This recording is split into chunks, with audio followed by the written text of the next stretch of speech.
Breaking news here on SportsCenter. We begin with Adrian Wojnarowski. Adrian, get right to it. What do you have? Trae Young, the freshman All-American at the University of Oklahoma, tells me he will enter the June NBA draft. Should not be a surprise to most of us, right? Making it official. What was the key for him? He has had a meteoric rise from a player who was not among the top few guards going into his recruiting class in Oklahoma to a year that's catapulted him into comparisons with Steph Curry. He is a player, is a playmaker, and obviously is a shooter who can make shots at any part of the court. Certainly has every NBA team intrigued. He'll be a lottery pick, and he'll have a chance now to move up here in the draft. His ability now to get into the NBA where there's space on the floor, get away from those double and triple teams in college, really may elevate his game, make him an even better pro than he was a college player with the Sooners. And this kid took on so much criticism, so much pressure all season long. And down the stretch, it wasn't pretty for the Sooners team as they were out in the first round and, of course, lost, I think, 8 of their last 10. Was there any thought of him staying? You said you talked to him. How much did he think about staying for one more? No, he was determined that it was time to go to the league. And I think I know he believes this, that the adversity he faced, the kinds of defenses that he went up against will help prepare him, harden him for the pros. He's going to get into training, get his body stronger, be able to take the physicality of the league. That's a goal of his now between now and when NBA teams will start to see him in May and June. Hey, and remember, Steph Curry was told the exact same thing, and Steph Curry did a pretty good job bulking up, getting bigger, getting stronger. So once again, Adrian Wojnarowski breaking the news that Trae Young going pro. Thank you so much, Adrian. And again, he took on so much pressure, everything on his shoulders as the Sooners tried to make a deep run here. Take a look at Jonathan Givony's latest mock draft where he has Young going 8th overall to the Chicago Bulls. DeAndre Ayton tops the list, followed by Slovenia's Luka Doncic, who's currently playing with Real Madrid in the EuroLeague. Duke's Marvin Bagley III rounds out the top 3. Randy?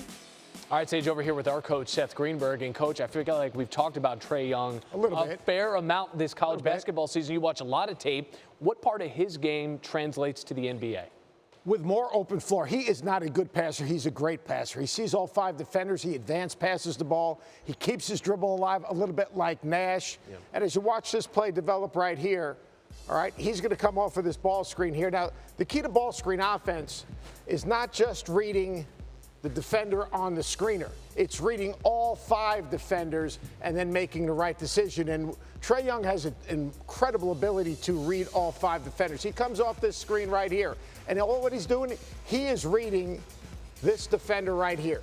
Does he shrink and help, or does he stay home? And watch the decision he makes here. He keeps his dribble alive. That defender cheats out just a little bit. As soon as that defender cheats out a little bit, what does he do? Bam, he drops the dime. That's reading all 5 defenders in a ball screen situation. And the other thing he has the ability to do, forget about the logo range. We'll talk about that later. Once again in transition, this is what I call Nash. He's going to keep his dribble alive. He's going to get underneath the basket and make a play. So you're going to see him come off of this little screen right here. Excuse me, this little screen right here. And you're going to see him keep his dribble alive and get all the way underneath the basket. Watch what happens here. Comes off of that screen, keeps his dribble alive. Now look at his head right now. Only a few players in basketball can make this play. As he keeps his dribble alive and goes little, he turns his head quickly and watch the pass he makes. Sees it, drops it, reading the defense, making plays that others can't make, seeing the floor and making others better. He's as good as any that's come out in a long time. All right, those are the positives. What about some areas of improvement for him as he makes the jump to the NBA? I think the biggest thing is he's got to understand what a good shot is and what a good shot isn't. And, you know, everyone talks about logo range. Logo range is great, but you know what? You don't need to shoot those shots early in the shot clock. Second thing, he's got to make better decisions. You can't split every ball screen. Every once in a while, you got to string it out. And then finally, who's he going to guard? Is he going to be able to guard the big, athletic, physical point guards in the NBA? And those are the decisions that the NBA GMs and personnel guys need to make. But his vision, his ability to make the game easier for others, and then finally, more floor, more space, better players. His vision and his passing will be ridiculous. All right, 6'2", 180. That's no issue with that. Okay. All right. We'll see if he because of his vision, his handles, his ability to change speeds.